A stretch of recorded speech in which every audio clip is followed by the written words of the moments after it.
This will be known as part two. The computer stopped moving, unfortunately, during that process for a second. So we're back to part two. And where I'll pick up where I left off. And I was saying that I was happy. And I am. I'm working on building my life back, getting my life back. I got an exploded view of everything. Everything just kind of blew up, work and music and everything else. And, marriage and everything just kind of blew up. And, I could see the pieces exploded in front of me because I had nothing but time and could walk around and look at them and, look at the shape and size of things. And, you know, and I could really see at that point for the first time where I had been and looking back, the things that happened, especially in the music department, I was stiff arming people at that point because I knew there was something wrong, and I'm pushing away because I don't want to get it on anybody, and I know there's something, and this is all going on inside my head. This is all conjecture at that point because apparently nothing was wrong, and that'll be another story for another day. Uh, but I was, under doctor's care and so forth, and apparently nothing was wrong. Um, you don't think about that happening to you, and then it does. My mother, back in 1988, died of this disease, and I watched it. I watched it happen, and I could tell you firsthand that watching it and speculating what it could be like to have that and putting all those thoughts in my head when I didn't have it is absolutely nothing like having it, and really, really understanding what it is to have cancer. Um, there are so many facets to this, and we're going to hit them all. We're going to be touching on a bunch of stuff. This is only going to be the first episode, so I plan on doing more. If you guys will listen to me, I'll keep talking. Um, I want this to become a place of information, a place of understanding, and maybe a healing place for people where you can come and get some information and a story and relate that you're not alone. And obviously, I'm not alone. I put my hand out into cancer groups, and the people that reach back, and this is a nod off to my army on Facebook. We're 600 strong, and I never expected anything like that. The support and the love that I'm getting is just, it's unreal.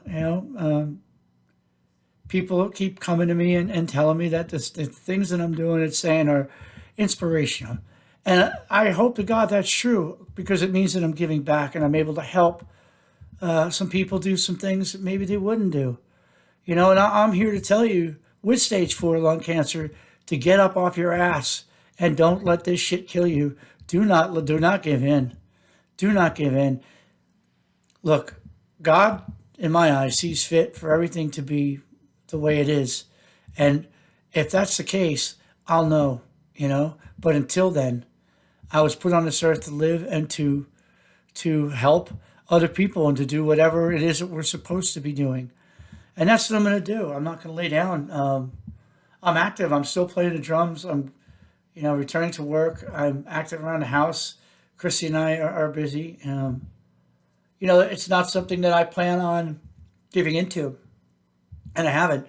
The only time I was down is when I was sick, which was a hell ride. That was a hospital stay. That was a 5-day hospital stay during chemo, and that was a hell of an experience. I wasn't getting a supplementary steroid, which is something we'll talk about eventually on the show as well. And that's what caused it. You're supposed to get a steroid the second day after treatment, not just the day of treatment, the second day after. I was taking heavy doses of chemo. I was getting 1 immunotherapy treatment and 2 chemo treatments at the same time. And that went 11 or 12 treatments strong without any backup steroids. So my body finally just hey, that's it. We're out. We're done. And it threw the towel. And I tried to get out of bed one day, and my stomach did the Mexican hat dance, and that was it.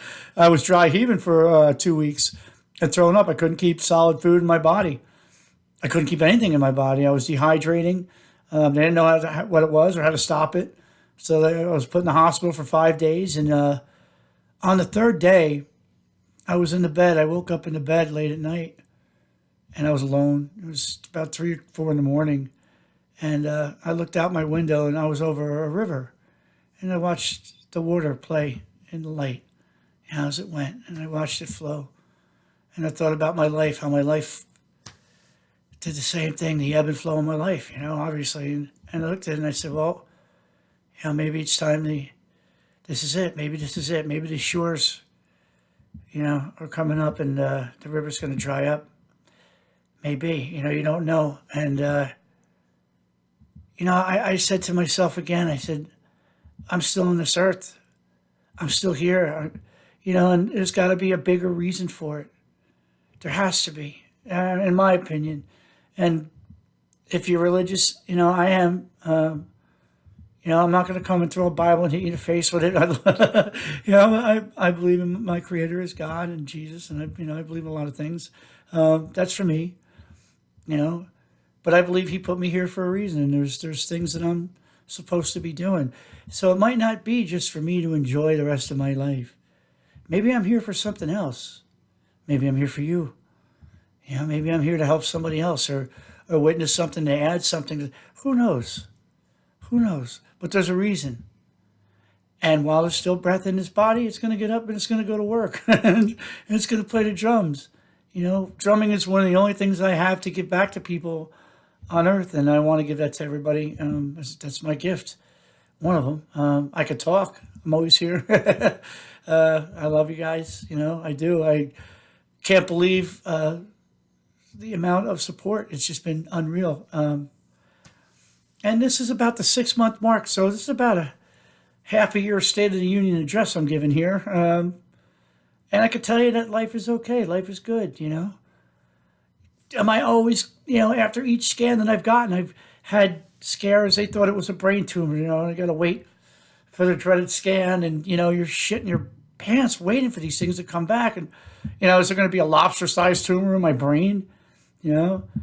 And of course the jokes are flying. They found nothing in the brain. Nothing but air up there. But it's enlightening to know that there's no tumor in my brain and there's no cancer anywhere else in my body. I'm on break from chemo now. I don't know how long, but the tumor's shrinking. Who knew, right? Who knew? It's all unexpected, all this stuff, all of it. What led up to it was something different. It changed me. It changed my environment, my world, the way I thought. I was pushing so hard. And I knew there was something wrong. I was going up, 14 flights of scaffold stairs for work every morning with my tool bag over my shoulder. And I get to the eighth landing on it. Oh my God, I can't. I quit smoking 2.5 years ago. That's a plus. And maybe I should mention that as well. It's not something that you attribute in your mind. There's a softball-sized tumor in my left lung. That's why I can't breathe going up the stairs. You're like, shit, what's wrong with me? Come on. So I push. And the one day I pushed as hard as I could. I got to the top step. And I literally whited out. Nobody saw it. But I whited out, And I actually grabbed the rail and held on to the rail real quick and just, weathered it for a second till the white noise kind of floated off. And I opened my eyes. And that was the day I think that I realized that my convictions were probably right and there was something very wrong. There was something very wrong. Something that I knew for a long time, and it had been following me. I did not mean to push off the people that I did. It was a mechanism, and it was born out of fear and love. I love my friends, I love my life, and I love the things that I was doing. And it just got to a point where I knew that something was wrong, and it was instinctual not to get it on anyone else. So I, stiff arming and, you know, snapping and, constantly worried because I knew there was something wrong. So your instincts will tell you these things if you listen. And I suggest it for all of you on the fence. Knowing is better than not knowing. I would absolutely get scans and not worry. Look, if it's going to happen, it's going to happen whether you know or you don't. I would rather know for me. That way, at least I have a chance to do something about it, or, make something out of it, and not just sit and wait. I refuse to sit and wait to die. I'm not going to. And I would tell that to anybody in the sound of my voice who has cancer. Don't live. That's why you were put on this earth. Don't take those days for granted. Maybe it's not for you. Maybe it's for someone else. These things are all here for a reason. It's all for a reason. And I never believed that. I just thought we were, bag of bones walking around for no purpose, running against the wall, because what purpose did it have? You live, you don't make a mark, you die, and that's it, right? You're done. But it's more than that. And you do make a mark. You do, whether you realize it or not. You change a lot of things. And why wouldn't you want to live? Why wouldn't you want to live? Why wouldn't you want to just get up and go outside one day and look at the sky, how beautiful the sky is? Or take a walk in the woods and just admire the beauty. Or watch people enjoy their day, in life, because that's why we're here. That is why we're here. We're supposed to do these things. Life took on a whole new meaning. And, it's not like I just jumped on some crusade and said, I'm going to save the world. Not like that. I have a hard enough time saving my own ass. True. But I learned. And I learned that I'm not going to quit. I learned that I'm not going to quit. There's still life in my body. There's still breath in my body. I have a beautiful wife. I love my job. I love my music, my friends, my cat. There's a lot of reasons I'm still here. So with that said, opening up the first episode has been an absolute pleasure. I hope I didn't scare everybody away. And obviously, down the line, this is going to be more informative and more structured. Just openers, I wanted to give you guys a little dose of who I was. And let you know that I'm, nobody special. I just happen to have stage 4 lung cancer, and I'm not alone. And when you see the numbers, that was a staggering part for me. When I was just getting into diagnosis, and they were really talking about it to me, I was being pushed into these places. Go to groups. People were saying go to cancer groups, And I'm looking I'm looking at these feeds, and it's all doom and gloom, and I can't look because people are dying, and it's life. So you got to be there for them, right? That's what the cancer groups are for. You're here for each other, and I am. And I started opening my eyes and realizing that there are so many people that just flat out give up. And so many people afflicted with this. It is so big. It's a monster. It's a monster. But they're learning now. They're starting to learn. These doctors are learning how to control this monster. Maybe not kill it yet, but they're learning how to control it and manipulate it and push it and make it do what it's told. And that's the basis of my life. That is how I survive. This is how I'm alive. So I don't take it for granted. I see it firsthand, and I know for a fact there is a way. How long? I don't know. a week, a day, a month, a year, 10, 20, 30, who knows? Who knows? That's not what's important. What's important is that you're here.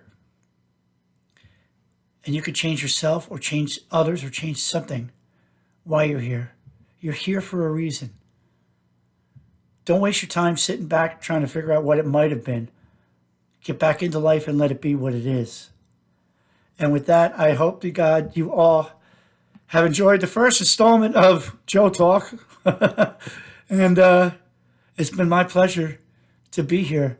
And we'll definitely be doing this again in episode number 2, probably coming up in a week. So I want to say goodnight to everybody. I love you. And I'll be talking a whole lot more very soon. Be good. Love you.